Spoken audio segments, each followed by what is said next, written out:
Oi, meu amigo, minha amiga, meu senhor, minha senhora que agora está no Resumo Tech. Eu sou o Matheus, muito prazer. Se você não me conhece, se você me conhece, então muito prazer do mesmo jeito, porque eu sou educado.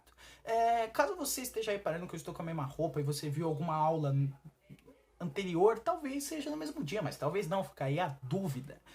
Hoje a gente vai falar sobre duas questões que são muito importantes na história, né? Que fazem parte da história do Brasil e da história da Europa juntos. A União Ibérica e a consequente restauração portuguesa após o fim da União Ibérica. Então vamos para a aula agora. Bom, então vamos lá. Antes de falar sobre a União Ibérica, eu vou dar o contexto para você, mas lembrando que essa aula tem a lousa aqui embaixo, eu deixo tudo recortadinho para você poder acompanhar aí, poder anotar. É mais fácil você anotar porque você já tá vendo. E se você quiser, né, a anotação toda bonitinha, a lousa bonitinha, enfim, esse resumo bonitinho, tem lá no nosso Instagram, @resumetec, você pode seguir e lá a gente vai postar todos os resumos de aula, certo? Vamos lá. A União Ibérica, ela surgiu por causa de uma crise sucessória do governo português. Isso quer dizer que não tinha ninguém para herdar o trono de Portugal. Isso aconteceu por quê? Porque o Dom Sebastião, grande Dom Sebastião, ele era o rei de Portugal, e aí ele resolveu ir para uma cruzada, no ano de 1578. Só que a questão depois do ano, sei lá, 1100, né, enfim, quando acabou a Baixa Idade Média, acabou a Alta Idade Média, né, aquele período áureo das cruzadas, começou a Baixa Idade Média, acabar a Idade Média, começar essa formação dos estados modernos, ninguém mais fazia cruzada. Mas ele quis fazer uma cruzada, sei lá, enfim. Aí ele foi pra África fazer uma cruzada. E aí não deu muito bom. Por quê? Porque ele sumiu, o Dom Sebastião, ele sumiu na cruzada. E aí isso até levou à criação do mito do sebastianismo. Tem pessoas que até pensam, meu Deus, será que o Dom Sebastião ainda está vivo por aí, ainda está andando por aí? Enfim, é meio bizarro, né? Mas ainda tem o mito do sebastianismo. E aí um cardeal entrou na linha sucessória, um cardeal amigo do Dom Sebastião, ele assumiu o trono de Portugal e ficou no trono de Portugal até 1580. E aí o que aconteceu? O cardeal ele já era meio velhinho, ele morreu. Aí morreu, quem que vai assumir? O Dom Sebastião não deixou filhos, não tinha ninguém na linha sucessória, apareceu um cara, o tal de Filipe II da Espanha. E aí você pensa, pô, mas ele é da Espanha e ele quer ir para Portugal, o que ele quer fazer em Portugal? Então, o Filipe II, ele era filho de mãe portuguesa. E eu não sei se você sabe, mas as nações naquela época, aqueles grandes estados, eles eram muito regidos a alianças de casamento e tal. Então meio que todas as famílias reais, elas tinham uma ligação mesmo que mínima de sangue, se você for parar pra pensar. E no caso, ele era filho de mãe portuguesa. Então acabou que ele pensou, pô, não tem ninguém pra perder esse trono, eu já sou rei, já tenho a mãe e tal, dá pra perder esse trono, eu sou meio português. Tenho uma ascensão portuguesa aí, né? Então aí ele foi e ele conseguiu herdar o trono de Portugal. Ele assumiu Portugal e aí Portugal se juntou com a Espanha. Tinha o mesmo rei, já que tem um novo rei, tem o mesmo rei, que unam as coroas. Então aí surgiu a tal da União Ibérica. Espanha e Portugal unidos, uma mesma nação, que enfim, o nome ficaria Espanha e Portugal e Algarve, enfim, é igual esses nomes estranhos aí de países da época antiga, né? E aí surgiu essa tal da União Ibérica. Ela foi boa para Espanha? Provavelmente sim, foi boa para Espanha. Foi boa para Portugal? Aí não. Por quê? Vamos ver as consequências. Você pode ver aí embaixo. Primeiro, o fim do Império Luso no Oriente. O Portugal tinha muitas feitorias também na África, igual tem o tópico de baixo. Tinha muitas feitorias na África e no Oriente. Dominava aí o transporte de produtos e tal. Não era muito do comércio em Portugal, mas tinha aí um desenvolvimento. E também estava numa época de colonização e tal, as grandes navegações. Teve o tal do Tratado de Versalhes. Não, Tratado de Versalhes, Tratado de Tordesilhas. Tratado de Versalhes é outra coisa, gente, pelo amor de Deus. Tratado de Tordesilhas. Erros aí eu não vou cortar porque não vai dar, mas enfim. Tratado de Tordesilhas, que dividia a região da América. Dividiu o mundo, né, em duas partes, uma parte para Espanha, uma parte para Portugal, mas acabou que Portugal, como ele estava sendo administrado pela Espanha, quem ia ter o foco seria a Espanha, se você for parar para pensar. O rei de Portugal era rei da Espanha, mas ele era espanhol. Então, o foco é da Espanha, a Espanha é o meu foco, enfim. E aí acabou que perdeu feitorias na África, porque não tinha mais foco nessas feitorias da Espanha, na feitoria de Portugal. A Espanha já tinha as próprias feitorias, já tinha próprio desenvolvimento e tal. E Portugal, esse foi o principal problema para Portugal. Portugal herdou inimigos da França. Não, herdou inimigos da Espanha. Nossa, eu tô me confundindo tudo. Ele herdou inimigos da Espanha. Então, o que isso quer dizer? Isso quer dizer que França, Inglaterra, Holanda, que eram os principais inimigos da Espanha naquela época, foram herdados por Portugal. Portugal virou inimigo deles de tabela. E isso foi muito ruim para Portugal, porque agora Portugal teria que servir a Espanha, entre aspas, né? Porque é o mesmo rei, mas teria que atender os interesses da Espanha. E no caso, herdou inimigos. Não tinha tantos inimigos, agora tem França, tem Inglaterra, tem Holanda no seu pé. E acabou que essas três nações, elas invadiram o Brasil. Tiveram invasões, tanto francesas, quanto holandesas, quanto inglesas. Uma invasão muito interessante, muito importante, né, na história, foi a invasão holandesa lá em Pernambuco, né? E lá no Nordeste. E isso acabou sendo muito ruim para Portugal, porque Portugal sofreu retaliações de brigas que a Espanha tinha.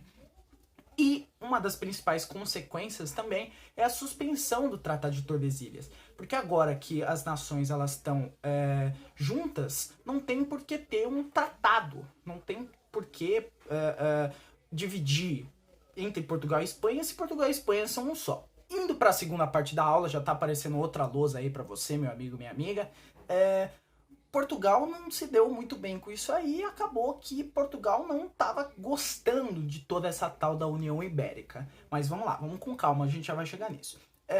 O Filipe II foi talvez o maior rei da história da Espanha, porque o Filipe II agora ele era dono das terras da Espanha, das terras de Portugal, ele tinha as feitorias, a Espanha estava desenvolvendo, tinha uma marinha, tinha comércio marítimo, a Espanha estava com todas as colônias, e aí a Espanha estava voando. Só que o Filipe II morreu, quem assumiu?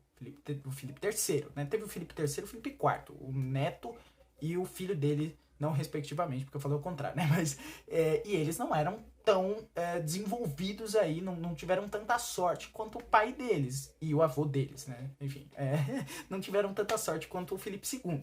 E acabou que o Portugal começou um movimento de restauração, eles queriam de volta a soberania portuguesa. Então, a Espanha ela estava cobrando muitos impostos de Portugal, porque Portugal já não é o seu país, mas agora você tem domínio por ele de tabela. Então, vamos cobrar impostos dos portugueses. E o nacionalismo português ele surge com muita força nesse momento. O movimento anti-Espanha.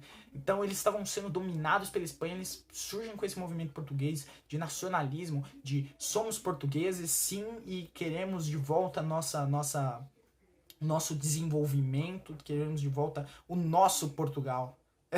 Legal isso, né? Meu papel caindo aqui. Voltei. E aí teve a tal da crise no Império Espanhol. A Espanha ela era muito desenvolvida na questão de navegação, né? As grandes navegações surgiram pela Espanha, tal e coisa. E a Espanha, ela tinha uma frota de navegação que era chamada de Invencível Armada. Por quê? Porque ninguém ganha deles. Eles são a maior frota de navegação, eles são grandes guerreiros e eles dominam quem eles quiserem. E a Invencível Armada, lá por volta de 1589, 1590, a Invencível Armada tomou um pau, tomou um couro da Inglaterra, da marinha inglesa, a grande marinha inglesa que conseguiu vencer a Invencível Armada, venceu a Invencível Armada. Então, como tomou esse pau aí, já foi uma questão de, a Espanha, toda poderosa Espanha, acabou de perder a sua Invencível Armada, porque ela não é mais invencível, foi entrando em decadência, e aí isso foi muito ruim para a Espanha, porque a Espanha estava em queda, Portugal pensou, a Espanha está numa fase não tão boa, vamos nos aproveitar e tal, e aí Portugal foi se unir com quem? Com a Inglaterra, que venceu a Espanha e que era um inimigo da Espanha. Tanto que, se você for ver, o tempo foi passando, e até mais ou menos a proclamação da República, quase, a Inglaterra, ela era muito aliada de Portugal. Ela era muito assim com Portugal, se você for parar pra pensar. E aí esse apoio da Inglaterra deu certo. A Inglaterra apoiou e Portugal conseguiu se reestabilizar como país. Aí surge o Dom João IV. Esse Dom João IV, em 1640, vira o novo rei de Portugal e surge uma nova dinastia em Portugal, que é a dinastia de Bragança. Se você não ouviu, eu acho que você talvez reconheça esse nome de algum lugar. Bragança, Orleans de Bragança, sim, é a mesma dinastia que depois foi vir para o Brasil, né, no momento lá de 1808, vieram para o Brasil a família real, Dom Pedro II e tal, Dom Pedro I. Essa família inteira era da dinastia Orleans de Bragança, tinha um monte mais de nome, mas era da dinastia de Bragança principalmente. Quais as consequências? O que se tomou nessa questão de restauração portuguesa? Surgiu o Tratado de Panos e Vinhos, de 1703. Então, agora a Espanha, agora Portugal e a Inglaterra. É difícil, eu confundo os nomes, meu. Tá difícil. Mas enfim, ó. Você, meu Deus, você não pode confundir os nomes, certo?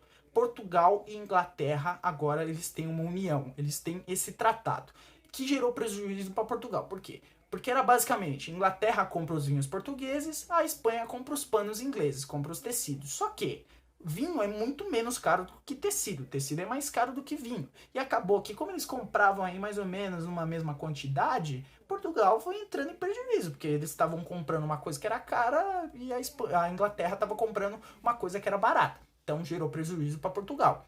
Tanto que Portugal continuou devendo a Inglaterra por muito tempo. Essa dívida aí se alastrou há muito tempo.